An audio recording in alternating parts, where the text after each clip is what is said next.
Welcome everyone to today's Lunch and Learn. Here, I'm gonna go over a couple of Zoom rules before we get started.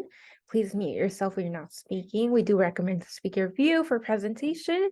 Video sharing is optional, but we love seeing everyone's faces. Please type all questions and comments into the chat. We like seeing that interaction with our speaker.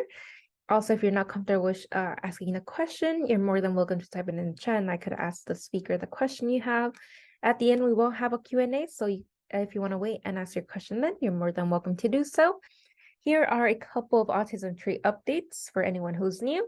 We offer 19 programs. 13 of those are in person, 3 are hybrid, and 3 are virtual. For this upcoming month, we have 18 events, but always check our social media as we have new events added all the time. For this week, we have a couple events coming up. On Friday, we have a virtual parent happy hour happening at 6 p.m. on Zoom. For Saturday, we have our adaptive dance for ages 5 and 10 at 12 p.m. at the Tap Fever Studios or via Google Meet. We also have our Lego Playgroup happening at 10 a.m. at the North University Library. We also have our virtual Girls in STEM workshop happening at 12 p.m. via Zoom, and we have a USC basketball home game happening that evening at 7 p.m. at the Jenny Craig Pavilion at the USD campus. Up to date, we have 491 impact videos on Autism Tree's YouTube channel, so please subscribe. We love every subscriber. And we have 106 Lunch and Learns uploaded on that YouTube channel, and we will upload this by tomorrow. So if you want to check it out and rewatch it, you're more than welcome to do so. So today we're welcoming our 107th Lunch and Learn speaker, Angelina Neglia, who has been an advocate for 26 years. She works with parents and getting them the resources they need. And she has worked with various agencies all across California, and she has scheduled Lunch and Learns with those agencies like the San Diego Regional Center, the Department of Rehab, and next week, it's going to be the College to Career program. So yeah, Angelina is a awesome mom that has always been advocating for her own son. So today we will be learning a little bit more about what she does and a little bit more about her own personal story. So welcome, Angelina. 1 to 3, there's an area that you can start. They have groups where they've got specialists for the different ages of your child as your child gets into adulthood. So there is something all the way along that we can take advantage of, and it's so important. So if your child is, whether it's disabled physically, mentally, there is agencies we should go to, but also school. It's a whole big thing. So I do health and educational advocacy, because dealing with the schools and getting your kids with special needs programs, every school district's different, and they handle IEPs very differently. Next slide. Okay, next slide. Agencies I work with. So this gives you an idea of some of the agencies I work with, along with the physicians and hospitals. So as soon as your child's born, working with where can we get them eligible to get help for the family. Typically, my clients that have severely disabled kids, we're working on budgets with the regional center that are $200,000 and $300,000 a year. That'll give you an idea. And even wealthy parents can't afford that, let alone regular, normal parents. So how do we care for our children if they're severe? And everybody's case is different. But I work with all of these agencies that you can see going down the list here. And then obviously you have to have the schooling to go with it. And there's IEPs, individual education programs, or 504, which is like a little level higher, less goal oriented, but for less severe kids. But bottom line is you want to jump on all these different resources. And then I do all the healthcare to go with it, because a lot of times to fight for resources for all these agencies and schools, you want a neuropsych evaluation, you want a speech evaluation, IQ evaluation. All of that helps me with all these agencies to get you services and money. Okay, next slide. So working with the schools, right off the bat, where do you fit in? What school should you go to? Because not every school is the same. And some of them have, and as you progress from primary school, elementary school, high school, I've got a number of families where, their child has now finished high school and they did not have the regional center eligibility, or they did, but they let it lapse and they haven't been involved, because the biggest gap I see for kids is when they finish school and the parents are again busy working. What is my child with disabilities going to do when they finish school? Did they graduate with a diploma or a certificate? That makes a big difference, because if they're disabled and they're going to be going to community college just to get their GED, that's like another 200 hours, and it could take them 2 years.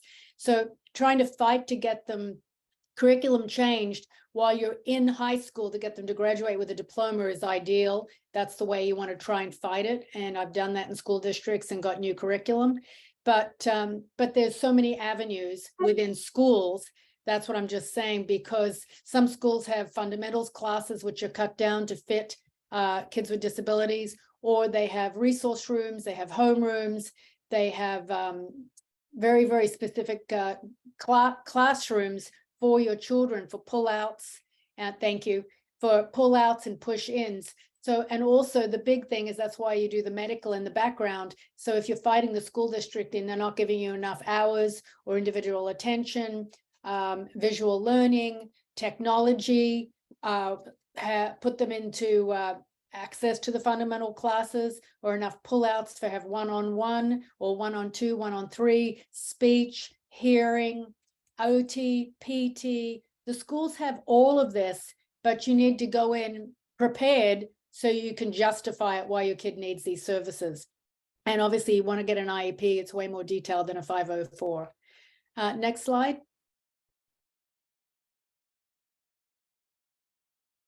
Next, you can keep clicking. Thank you. So here's where we were talking about high school. I would get the regional center. If your child qualifies, they should have had their disability before they were 18.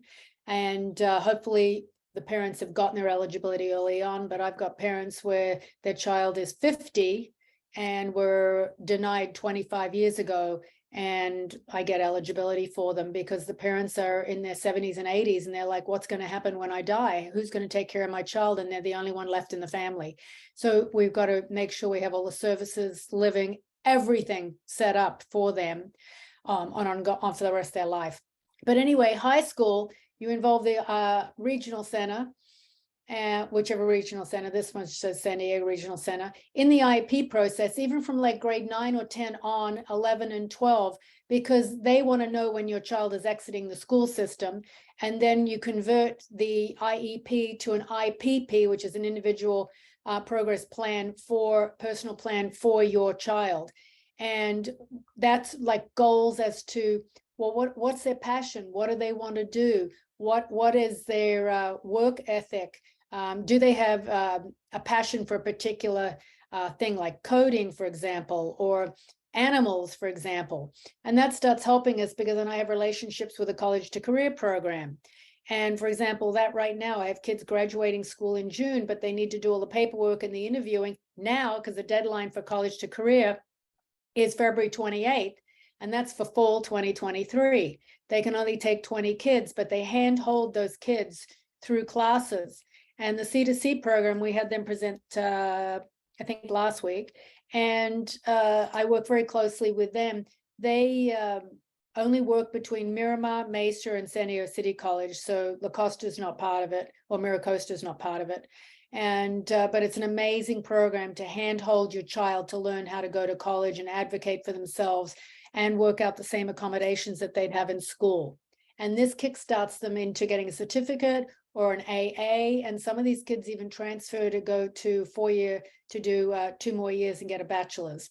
I have many kids with autism that have done this, and it's pretty darn incredible. At the same time they're doing that, we want to make sure they're working with Department of Rehab, because between C2C, Department of Rehab, and the Regional Center, all have access and want to know, again, what your kid's passion is, to help them with resumes, job coaching, mock interviews, to help them with work programs, paid internships programs, day programs, community programs, depending on what your level of your child is and what they want to do.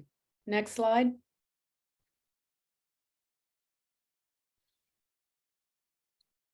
Here we're talking about the regional center, and what, as I mentioned earlier, one, they want to know when your child's exiting the school system, and you want to jump on this and have them involved early on. I find many families either have eligibility and let it lapse, and they don't work with the regional center, and then it's a nightmare to open the case, get them involved with your child, and then migrate an IEP to an IPP, and that takes time. And then from that individual program with the regional center, they'll write up a whole plan with goals and objectives to meet the client and the family's needs. And this is huge because they have things like independent learning, living services to teach them cooking, cleaning. They also, if the child is going to community college, they have a tailored day program, which could be 2 hours on one day, 2 hours on another day, depending on their college schedule, that the person's with your child. I'm not doing the homework, but watching to see, are they taking notes? Does someone else need to take notes for them? Are they understanding the class? Are they keeping up? Are they organized? So there's hand-holding and services that interconnect between these agencies that you want to know about and set up. And then, as I mentioned earlier, even if your child's 0 to 3 years age, you want to start them off with the regional center so they know who they are, because they've got age-appropriate services, even starting at 0 at 1. Next slide. We talked about the C2C program. The biggest thing with that is if your child wants to apply for the C2C program, you want to be able to help your child identify what is their passion, what's their goal, because a part of the C2C program is they want them already connected with the Department of Rehab. And they have a thing called a ticket to work. And that's why it's paperwork. You need to just be signed up. And then, but you need to have the Department of Rehab paperwork done to apply for the C2C program. So there's all these steps, and they're easy to do, but you need to know who to go to, how to do them, and the timelines. And they, within the C2C program, which I love, is within the counseling departments at each of these colleges, they have disability service coordinators in the counseling department, and they handhold them to work them through their ed plan, how to advocate for themselves, what sort of classes that they should take for their goal of what they want to do. So it's hand-holding. And after a couple of semesters, your kid will work their way around the campus. They'll know what to do. They'll walk into the counseling office by themselves and say, hey, I've got a question. What do I do? So I've seen the growth in all the kids. And the C2C program has separate classes as well, along with the classes that you're doing in school, to help them grow, personal growth classes, which are phenomenal life skills. Next slide. So go back one. Yeah. Department of Rehab, as I said, works in conjunction with, once you've got the regional center all loaded for your child from 0 all the way to all the way. Then you have, as they get out of school, you have Department of Rehab working with college to career. And this is where they want to know, well, where's my goal? I've got a ticket to work. And they have more programs where it really helps with resume creation, the job creation, job coaching, and then they have relationships with different companies to help find employment for you. And big relationships. Like, for example, if your child, like my son, likes video film and his degree is video film production. And during the last few years, the Department of Rehab will put on different, with a company called Options for All, and they'll put on different programs. They're one-day sessions. It's almost like speed dating, all the different companies. So there was one that was video film production, and at this one day was Spectrum, NBC, ABC, CBS, Cox Communication. There were people from Washington, D.C., from the Disability Rights Associations presenting. There were quadriplegic video film directors presenting. There was deaf women from Broadway who are on Broadway plays presenting. So very, very detailed, and it opens doors. So out of that, my son got a job with Cox Communication part-time while he was going to school, and he still works for them, and it's growing and growing and growing. So he's a contractor for Cox. So this is why I'm saying, from a parent standpoint, know all these different agencies and where to bring them in and have them all working together. Next slide. Now that brings me to the next point, CalAble program. When your child is out of school, they're starting to in school even, and they're wanting to work, I wrote a bill called CalAble program in Sacramento a couple of years ago. And because it ticks me off that people getting Social Security benefits can never have more than $2,000 in a bank account. That's forcing them to live in poverty. They have bigger medical expenses than a normal person. So it's like, well, forcing them to try and live on their Social Security because they probably don't have a job program or the education pushing them to guide them to get off Social Security. So the CalAble program, though, is for young adults as they're earning the money. We wrote the program. I did the RFP for the computer systems and working with the banks. We got it up and running about 2 years ago, and we have millions in assets, hundreds of millions in assets, and it's very, very successful. And on it, though, it's connected to your kid's checking account. So it's really easy to move money in and out. It's very easy to enroll and set it up. It has its eligibility criteria, which is very easy. You don't really need to prove anything. It's very easy. But as soon as it's set up and you link it to your checking account, on the second or third of the month, when you get your SSI or your benefits, you can transfer, $600 or $400 and move it into the CalAble account, and it's called a general contribution. Now, the other side of that is if your child is working and actually has a paycheck and it goes into the checking account, you can take that amount and also deposit it into the CalAble account under a work contribution, so they know it's all the taxes have been paid on it. So there's if you have a child that's very severe, but you want to give them a prepaid card, you can do that out of the CalAble program. You can move money back from CalAble back into your checking account. So it's a phenomenal program for them to save money, and it's up to $100,000 a year. And up to 16, as I said, for general contribution. And if they're employed, they can contribute another $12,880 a year. And when we started this program, Medicare, Medi-Cal, and Social Security sued us. We fought them in court for 2 years. They wanted access to the funds. They wanted to be able to stop benefits if you had this type of account and see it as an asset. They lost, we won. So they cannot look at this as income. They can't touch the funds. And my big fight now with Sacramento is I'm trying to get the $100,000 raised, because over a whole life, $100,000 doesn't go very far. So anyway, that's the CalAble program, and it's a phenomenal program. I've had them present, and they work with the autism group as well.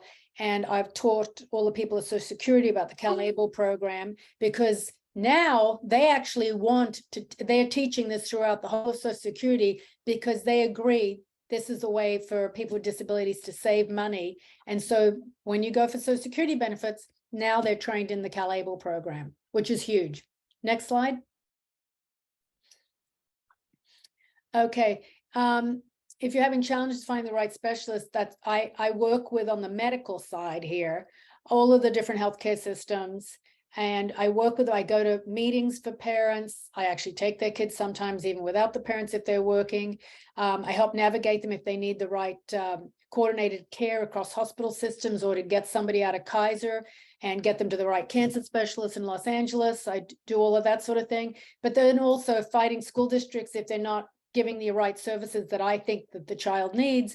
I work with the parent and work with the specialist to get the types of reports and tests and assessments done to prove the disability or whatever the issue that I need, and then go back to the school to update and have another IEP meeting. So I'll do that. Next slide. Okay, before I do the summary, one thing that I want to talk about with Social Security is I also work with IHSS, Social Security, to get benefits and Medi-Cal and all that sort of thing. But the big thing is when you're new, or maybe you don't have the regional center eligibility, there's a little fact that you have to also apply for IHSS and Medi-Cal, because they're considered the first level of payout before the regional center will accept to give you services. They want to see what IHSS would cover for services, X hours and X dollars, because that would be less for the regional center. They want to see an IHS denial before they will supply everything from the regional center. And it's just government steps you have to do, but you have to do IHSS applications, Medi-Cal applications, and have all of that done to get the denial if you're just starting with the regional center. The other thing with the Social Security, and if your child you're 18, you started with Social Security, they're in college, they're starting to work part-time while they're in college, which is a great scenario we want for our kids. There's a little known program at Social Security called the PATH program. PATH, and it's like path access to path towards access and support services. And again, I work closely with the team that does this at Social Security. And for example, with my son, they want to know they're in college. They have to have this thing called a ticket to work from the Department of Rehab. They want to see their ed plan. They want to see their grades. But the key is they want to see and understand what expenses that your child has while they're trying to go to college. Like, for example, my son's blind in one eye. He'll never be able to drive. They will pay for his Uber to film shoots, Uber for college. They bought him a heavy-duty laptop for video film production, bought him a heavy-duty camera. They pay for his insurance premiums. And actually, I say, when we laugh with the Social Security group, COVID actually helped streamline this process. And now, instead of every month sending in paperwork, we do a spreadsheet, January and June. So January, we say, what is it that he's going to probably need in the next 6 months? And estimates, his health insurance, has so many medical issues. There's a very specific health program from his cardiologist. Is there a cost for the gym? And the people at Social Security in the PASS program will go through all of that, and then they will deposit X thousands of dollars in your account. You have to account for them. So in June, when I say the next 6 months from June to December, what Tyler, my son, needs, I have to account for the bills of the things that they paid for in January to show how I spent the money and on the receipts. And it's totally easy. I do everything out of, one credit card for him and the checking account, and he has a debit card. So I literally print out those two statements. And he has his own website for his little company. And if there's Wix, there's GoDaddy, Adobe, they want to know all of the costs to help them get off the ground while they're trying to work, have a career, and help pay some of the bills. Hardly anybody knows about this program. It's called the PASS program, and I can hook you up with those people. Okay, you can continue on this slide, sorry. Yep, relationships with school districts and all the agencies that I work with. But the big key thing is every situation is different and different resources are needed. But my attitude is you want to understand all these different resources and agencies out there so you don't miss the boat on anything, and that they come in at different appropriate times. And many parents where they, were turned down for Social Security or turned down regional center, and 25 years have gone by, and now we're in crash mode because the parents are older. And what services could your child had to help them with some type of a job in that 25, 26 years? So you've got to get the agencies involved. And I say, ask every dumb question. And that way we can get your child into I don't want to say the hopper, into the programs at the right time.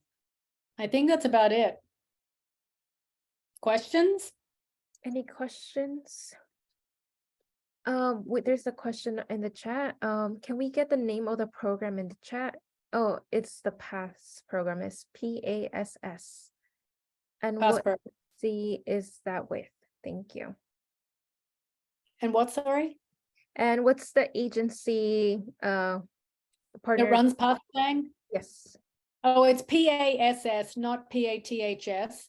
It's PASS. And it's out of Social Security in downtown San Diego. And so I've worked with Social Security, and we've done presentations at all the other Social Security offices, including Hawaii, Alaska, Guam, you name it, because I've taught them about college to career. They have the PASS program, and then working with Department of Rehab, because they want to know they're in college and that they're going to work. So you've got to have all those agencies working together. So it's PASS. Yes. Jeff, you're muted. There. Yes. First of all, great presentation. And I was wondering, do you coach? Do you like coach or talk to parents or guardians about the IEP process, or like helping people, with disabilities get jobs and stuff? Because one of the things that I'm doing as a self-advocate and public speaker is I'd like to try to, reach out to various organizations that cater to parents, teachers, and employers. And I think I find your presentation very insightful. So I do IEPs. I attend all the IEP meetings for all my different kids. And then I even attend fighting with principals at schools when the kids, if they have autism and ADHD and they can't sit still and they've done inappropriate stuff, and we have zero tolerance, and I'm fighting to get their discipline record like minimized, you might say, so it doesn't follow them into college, and get the verbiage changed. So I do everything for the parent to help them, because I find, parents are working, they're overwhelmed. This is having a child with disabilities. When they're first born, you realize your life will never be the same. And so you've got to take advantage of all these agencies, but at the right time, and like, oh, wow, I should have done this 2 years ago. Because sometimes Social Security, I've got a family, 20-year-old girl, very, very severely disabled, and she'll never be able to work. We just got her budget raised with the regional center from $200,000 to $300,000 a year.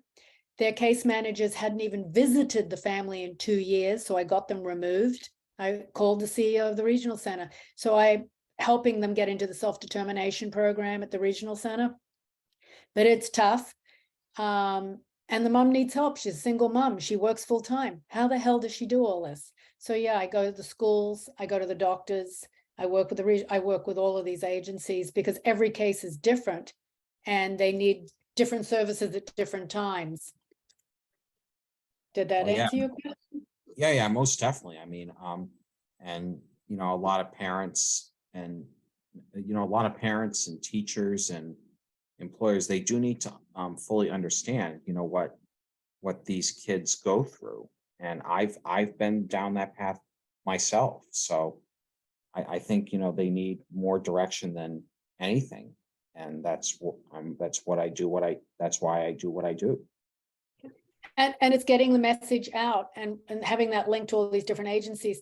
Like, for example, my son would never have the job as a contractor with part-time the last 2.5 years while going to college. He would never had that job if we didn't do the Options for All Day, which was through Department of Rehab, and it's all on video film. But they have it in different verticals. And parents don't know about this stuff.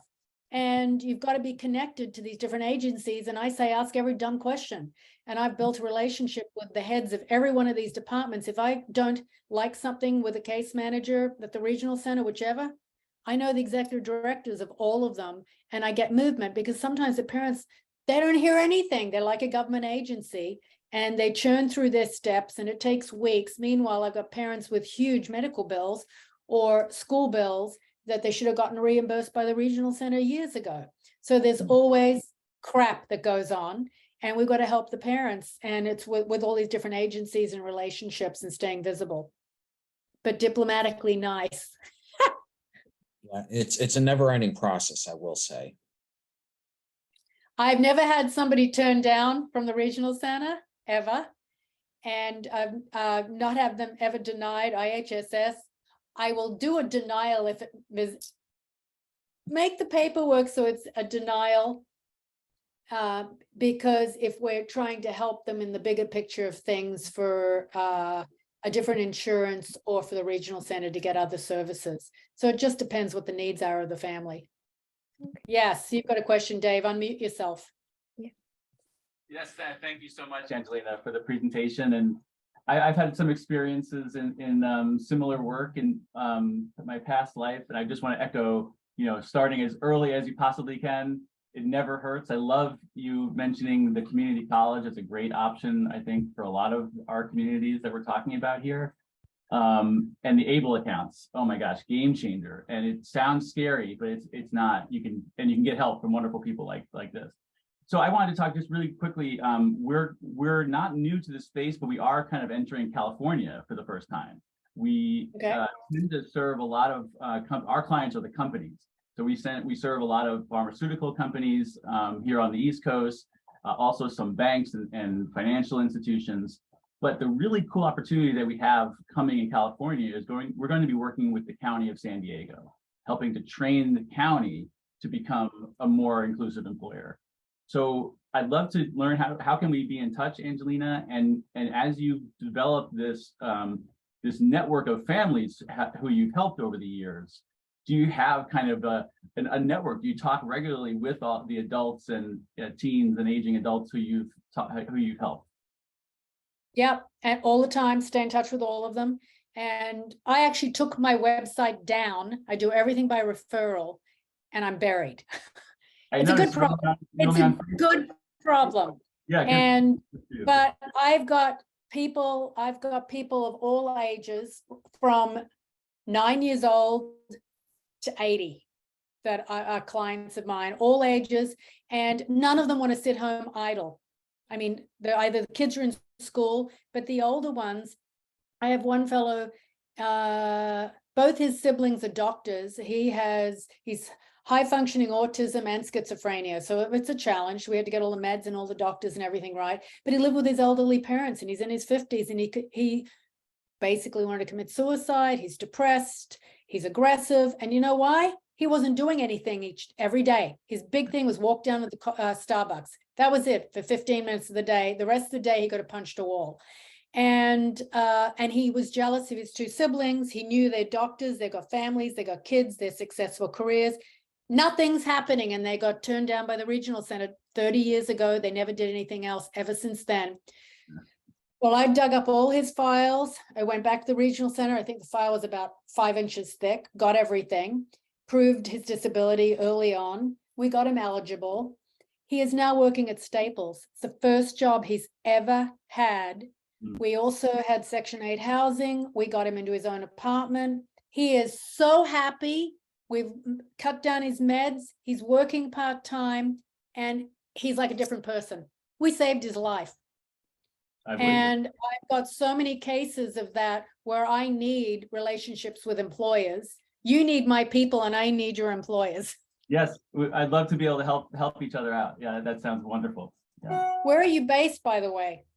I'm personally based on Long Island, New York, but we're a global company. We're across across the world, and we have some folks in California also. Do you have someone in San Diego? We do. Chelsea, she came to us from INFAR. It's a National Foundation for Autism Research out in San Diego. Chelsea, I'm blanking on her last name, but I'd love to connect you to. She's also a mom, in the area. Okay. Does everyone have my email? So Dave, you can email me her contact because I will meet with somebody down here in San Diego. I am desperate to find jobs and relationships for my people. Oh, great. Thank you for showing this. Yeah, I'd love to connect. Perfect. Great. Great. And then the other thing I've been doing on the side, because sometimes what's really hard is all of the regional center vendors. This is why you have to be resourceful. A lot of the regional center vendors are having a hard time getting employees. Why suddenly we can't find employees and they're being made to pay more. So that's putting a stress on the vendors. But this is the reality of now. I don't know why people don't want to work. And there's these regional center vendors need employees of all different levels and pay scales. But the other side of that is finding the network for the job. So Dave, that's why your company would be really, really important. And, because everybody's with a disability, they're at different levels. And like yesterday, I was with a client, 3 ladies, actually, all in their 50s. They all have traumatic brain injury. They all love to work. They all want to work. we actually want to find them more things to do. They work with Terry, which is another agency, regional center vendor. But we want to have them do other things. That's only 2 or 3 hours a week, and they want to do more. They want to work, they want to participate in the community and the society, and they want to earn. Yep. And so they, but what's interesting with that situation, and this is just in general, just all of you to know, is there's a shortage of vendors for these regional centers to put out the care, like the level of care, whether it's independent living, supportive living, memory care, Alzheimer's. They're all different classified cares. We have licenses for those different levels of care. And when parents die, what happens to their kid? And that's why I've got a lot of parents panicking right now as their kids are older. But I've got young ones, I'm working with families and we're planning everything and getting them help from zero. But that's the big one with, so I've been actually gotten 3 different vendors, they're agencies that I've got them as vendors of the regional center. And that's a big deal. And because they need them. And there's a shortage of resource. They all have a challenge. Don't ask me why. I don't know why people quit work because of COVID. I have no idea. It's driving me nuts. But anyway, so I'm finding employees too. That's not unique to California. I'm finding that in every state, unfortunately. Yeah. They all had a job beforehand. Where'd they go? Why are they staying home? Yeah. Don't get me started. Right. Okay. Any other questions? Let's see. In the chat, oh, Jeff, thank you for sharing your website. And also he contributed in a book called This is Autism. So if you're interested, go check it out. And then, yes, Jeff is from Massachusetts, so he's also in the East Coast, and he attends like a majority of our lunch and learns. So yeah, Jeff is one of our. And then from Karen Wright, fabulous lunch and learn with such valuable information. So thank you. Oh, good. And you know how to reach me with questions. Since doing all of these, because my relationships, that's why it was so important for me to introduce the regional center and Department of Rehab and College to Career and Social Security to the autism group, because same thing, they need the relationships to these agencies, because it's one thing with all their community and all their activities, but behind all that is what are the parents doing to scaffold all these services for their child. It's so important. And then also, sometimes we have, are you raising your hand, Linda? Hi. Lisa? Yeah, you're, Jaleesa, you're muted. There we go. Hi. Hi, thank you for all of that information. I have a toddler, he'll be 4 on Sunday, and we are getting the process started with SSI. And well, we already are in the process of it. So I really appreciate the information of Cal Able, because it's something that I kind of preliminarily searched up, but I was just so overwhelmed with the entire process of getting his diagnosis, regional center, all of those things. So I'm really, really interested in hearing more information about kind of the beginning of it. I know a lot of it was for future reference, which is great. That's why I want a preview of the slideshow for future, so I don't forget. But my questions are more related to what else services or things that I should be looking into as a parent of a newly diagnosed child with autism. He is in regional center. We do have, primary care with him because he's so little. He's in the school district already receiving services. But there are kind of questions like, is there anything else that he should be doing at this point that he doesn't already receive? Well, depending on the level of autism and the disability, with and hyperactivity, maybe like make sure you follow along, because a lot of kids that I have autism, they also have ADHD, and that can affect them disciplinary in school, not sitting, not listening, processing information. Are they a visual learner? Right now, your child's young, but those are the things you should be looking at. And that way, at some point, you want a neuropsych evaluation to keep tracking it, because that's the most powerful thing in a school district you can show them.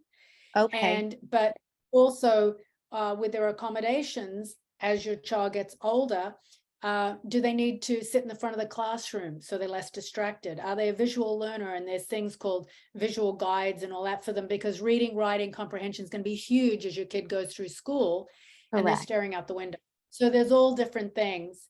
And also when you're balancing, when they're early like this as well, covering medical costs, ask the regional center for a thing. It's the equivalent of Medi-Cal, but it's called Med Waiver. Okay. Yeah, he does have Medi-Cal. We do qualify for that. We're a large Yeah, you do. household, so I'm a family of 7. So I'm a crazy busy mom, and our toddler happens to be Oh my God. autistic. So I am so excited to be on this Lunch and Learn because it's my time to kind of get more information without me having the stress of Googling it myself, because there's just so much. I mean, I'm in all the Facebook groups that I could find to get help and to kind of connect with people and say, hey, what services are really out there? Because once you get that diagnosis, they just let you go.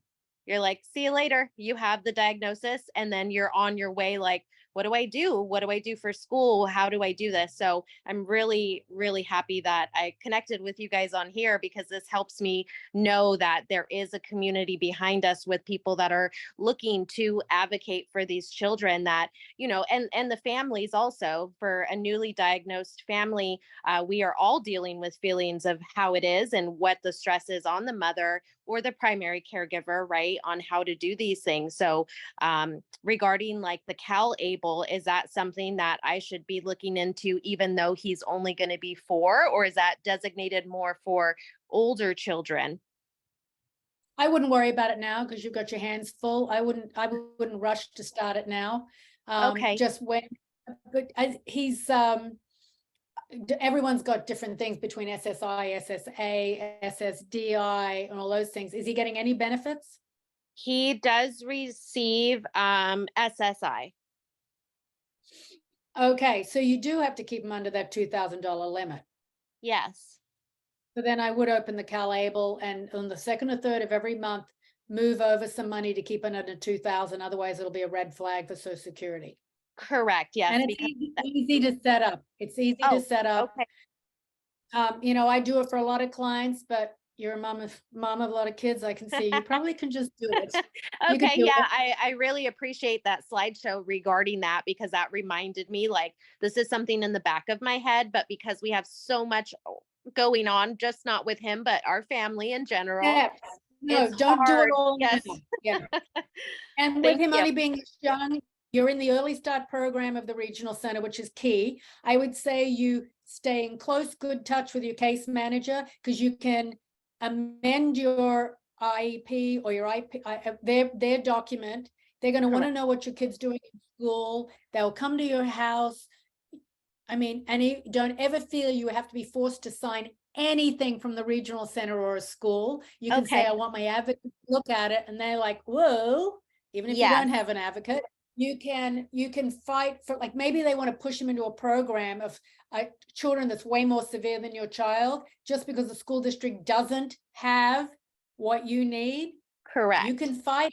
I've had that with parents in different school districts, and we had contentious meetings, but we always kept it nice. I've never had brought lawyers in, never had lawsuits, and the school district likes that with me.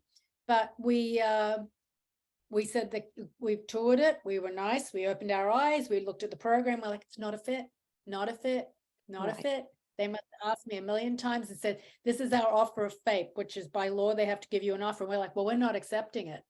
So don't Correct. get pushed around by the school district. And we worked out individual one-on-one for this kid. And Wow. now you know what? He's come up 3 grade levels.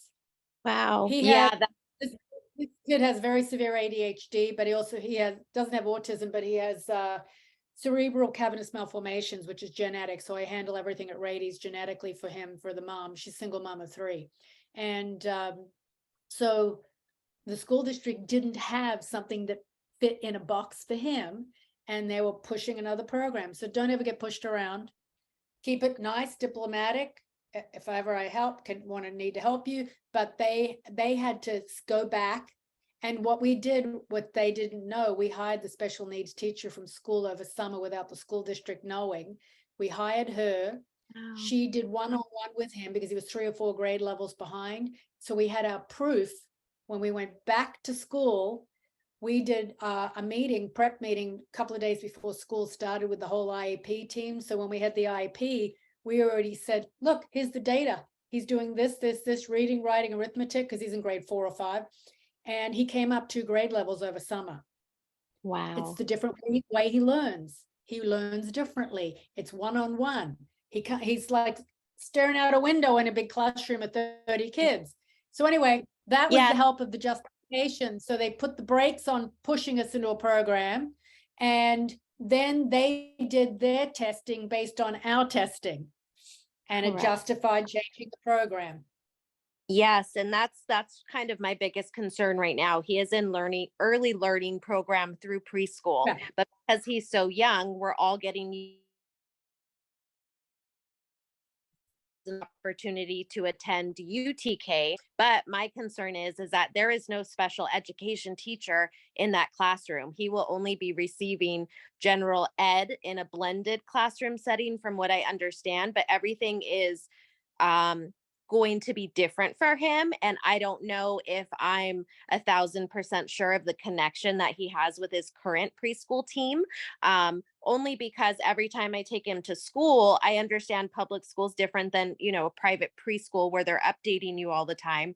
But my biggest concern is when I go and pick him up, they're like, oh, he did great today. I'm like, that is not the case at home. So I know there's masking, I know there's different things, but my hugest concern is, how does that transition work for the children that are in a 3-hour program with San Diego Unified? Then they have the option to go to UTK, but the setting looks completely different. Is that like something parents have brought up to you before? Because that's kind of my thought process. I can get him into UTK, but what if that somehow does not work? Like, behaviors are increased, he elopes, he's an eloper, he's ran out in traffic. Those are safety concerns. How does a parent kind of in that situation approach the next steps? Because San Diego Unified has obviously open enrollment dates and times. Well, I will say, from getting services, you need to stay in the public school district. It's way harder if you go pick a private school. Then you have another huge battle with the school district to justify why the public school can't give you what you need, and for them to spend the money on your child at a private school. So they will fight you any which way they can. I have seen it a few cases where they did pay for a kid, but I will say that a private school isn't really set up to understand an IEP and special services. So even though you're paying, I've got parents paying 40 grand a year in a private school, and they forced and sued the school district, got the IEP, moved into a private school, and their kids doing terribly because the school isn't like up to speed on how to do IEPs and have special ed teachers. So every school's different. And while he's young like this, safety concerns would be huge to me. That should be in his IEP, because you should have mobility training. They should know, where does he put his backpack when he walks in, or something like that? Where does he put his jacket? Is the door closed? How many kids? What's the ratio in the classroom? What's the schedule look like? Does he need to get up and walk around? But we got to make sure that he's not going near the door. There's so many details you can fight for to protect him, because he could be a health and safety risk. Correct. As you get older, those things could be in there as well. But the big thing, while he's so young, I think it's more socialization and safety is the big one with them. But when you get into elementary school, where do you live? What school? Hills. So he goes to a school that has the early learning program. It's through San Diego Unified, but he has the option to come to his home school. But the teacher ratio will look completely different. He has 4 aides, 1 special ed, 1 general ed, all in the classroom. If I get him into UTK, it's 6 hours, 6.5 hours, regular school schedule. But there's only 2 teachers, and there is only pull-out services for him. And for me, with the eloping concerns, I know with only 2 teachers, he will bolt out that door immediately. I keep him where he is then, because I will tell you, there is a resource crunch. A lot of San Diego Unified, I've got kids with IEPs that need like a shadow and a higher ratio in the classroom. even though it's on their IEP, school district doesn't have them. Yes. So Okay. they've got Okay. the IEP and they don't have the resource, which I don't understand why people aren't going and working. I don't get it. I don't But get. I would keep him where he is because you've got more resources, and go through your concerns and make sure that from an IEP standpoint, you know, how are you handling this? How are you handling this? How are you handling this? And right now, because he's little, the pull-outs, the push-ins and all of that, you want to keep all through their life. You probably, you know, depending on the severity of the child, you want to be really aware of how much they're outside the classroom. One-on-one, one-on-two is good. It could be a balance, but you also want them in the classroom to have their social environment, because from an autistic standpoint, the social is very important. Correct. Okay. Thank But you. that's not right now. You know, Correct. but if you've got all of those people in the classroom, I would stay there. Okay. Thank you. I appreciate all your time so much. No worries. No worries. We have a question from a parent in the chat. How do parents get access to attorneys for power of attorneys, etc.? Was this power of attorney for medical? What type of power of attorney? Or is it a trust? Are you looking for a trust attorney? Yeah, I think some of my parents asked me these questions. They asked for all of it, for medical and for emergency, because their children are at risk for hurting themselves. So they want that 24-hour supervision for them. If you've got like a risk for your child that severe, they should be looking at IHSS, because they get a lot of hours a month for exactly that they're a risk for themselves and in the community. And so that's one thing to be looking at is IHSS. But the other thing is, and behind all of this is, do you have a medical power of attorney that would take over to take care of all their medical and has the rights to do it in emergency, because the parents aren't always there, or they're going to be dead at some point. I hate to say that. But then there's also trust attorneys if you're looking for how to set this up. But like, are you needing, there's special needs trusts, and then there's regular trusts. That's the other thing. That's an ugly animal, but that's all, you got to have all that behind you as well. What are you an advocate, or you've got parents? Like, what are they asking? I'm an advocate. And so the parents are asking, I'm hearing more and more of this question that's being asked is, when I go, who's going to take care of my child? And these are the needs, or these are our wishes. You know, not just the house that they're going to leave behind for them, but their medical, they want to make sure that children are taken care of. And sometimes they sign documents that say, I'm the conservator, but they want something more concrete with the legal system for their children.